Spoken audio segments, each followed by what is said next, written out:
मनोज काका धमकी देंगे, नफरती बोल बोलेंगे, पुलिस अधिकारी को गिरफ्तारी की बात करेंगे, लोगों को भड़का तो आप रहे हैं, ये कह रहे हैं डॉक्टर संजय निषाद।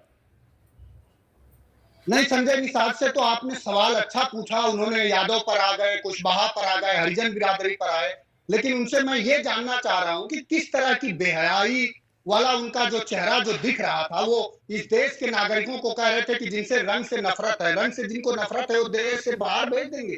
अभी योगी आदित्यनाथ की ठकुर सुहाती करने वाले संजय निषाद के स्वयं के अपने धर्मात्मा निषाद की हत्या हो गई। इनके प्रताड़ना और इनकी इन्हीं के तानाशाही से ऊब करके एक नौजवान इनके पार्टी का आत्महत्या कर लिया, उसको तो न्याय नहीं दे पाए और ये बहुत बड़े मसीहाई बने हुए हैं और ये इस देश के मुसलमानों को न्याय देंगे, इस देश के नागरिकों को न्याय देंगे। इस तरह के बयानबाजी का रोक लगनी चाहिए और हम इसकी समाजवादी पार्टी इसकी कड़ी भर्त्सना करती है। और जो उत्तर प्रदेश की मस्जिदों पर जो तिरपाल पड़ी हुई है, वो कोई मस्जिदों पर ही तिरपाल नहीं पड़ी है, बल्कि उत्तर प्रदेश के लोकतंत्र पर, लोकशाही पर, और जो बाबा साहब का जो चित्र माननीय राष्ट्रीय अध्यक्ष जी लेके बैठे हुए थे, उनके बनाए संविधान पर तिरपाल डाली गई।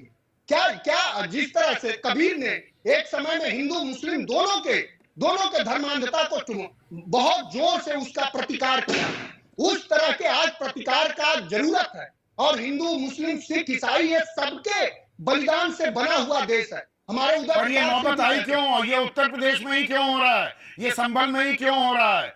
जब पीस कमेटी की बैठक थी, ये तो आपसी भाईचारे में भी बात सुलझाई जा सकती है। अब दर्जन भर से भी ज्यादा शहरों में नमाज का वक्त बदला गया ना। मुरादाबाद, संभल, रामपुर, बरेली, अमरोहा, अयोध्या, जौनपुर 2:30 बजे नमाज होगी जुम्मे की। शाहजहांपुर, मिर्जापुर, ललितपुर, औरैया, लखनऊ, उन्नाव में 2 बजे होगी। छोटी सी बात थी, थोड़ा सा टाइमिंग इधर उधर करना था।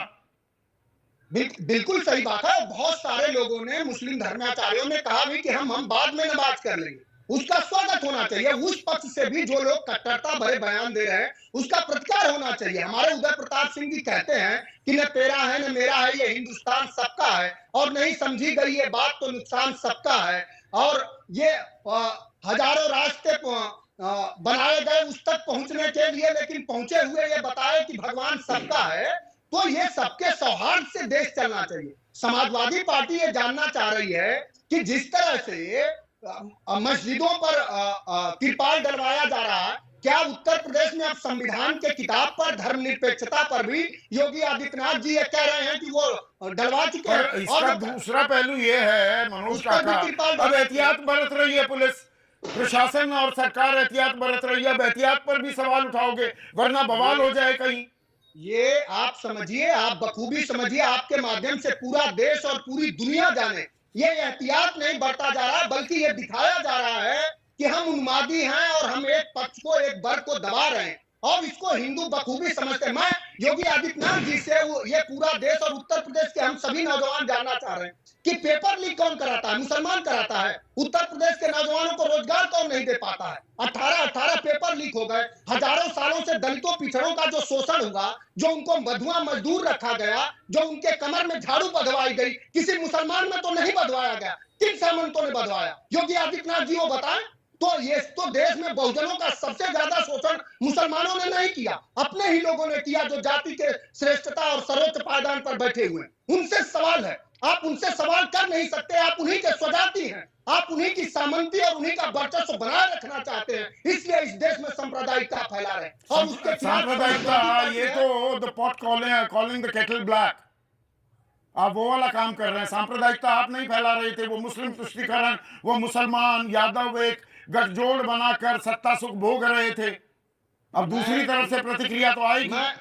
मैं जिस नेता का कार्यकर्ता हूं और जिस पार्टी का कार्यकर्ता हूं, हमारे नेता के पूरे सार्वजनिक अब वो कम से कम इतनी बार सांसद रह चुके हैं, एक पार्टी के राष्ट्रीय अध्यक्ष हैं, एक बार मुख्यमंत्री। उनका एक उन्मादी बयान अगर कोई मंच दिखा दे, हमारे नेता ने हमेशा जो संविधान के प्रस्तावना में, जो उद्देशिका में बात करी गई है पंथ निरपेक्षता के, उसी के साथ खड़े हैं। और आपके माध्यम से समाजवादी पार्टी पूरे देश के हिंदू भाई, मुसलमान भाई, सिख ईसाई सबसे ये कह रही है कि आपका सबसे बड़ा दुश्मन भारतीय जनता पार्टी है। वो अपने बच्चों को विदेश भेजते हैं, आपके बच्चों को धार्मिक उन्माद में झोंक के उन्हें आग लगाना चाह रहे हैं। उनसे रोटी, कपड़ा, रोजगार का बुनियादी सवाल करिए वो सबसे बड़े दुश्मन इस समय इस देश के लोकतंत्र का अगर कोई है तो बीजेपी है। बीजेपी का धार्मिक उन्माद है। क्योंकि बुनियादी सब मैं योगी जी से जानना चाहूंगा कि जो उत्तर प्रदेश पर 3 लाख करोड़ रुपए का कर्ज था, 25 करोड़ लोगों पर 9 लाख करोड़ रुपया किसी मुसलमान ने बढ़ा दिया क्या? ये मैं जानना चाहूंगा। उत्तर प्रदेश के दलितों पिछड़ों का 69,000 शिक्षक भर्ती में आरक्षण छीन लिया आपने, किसी मुसलमान ने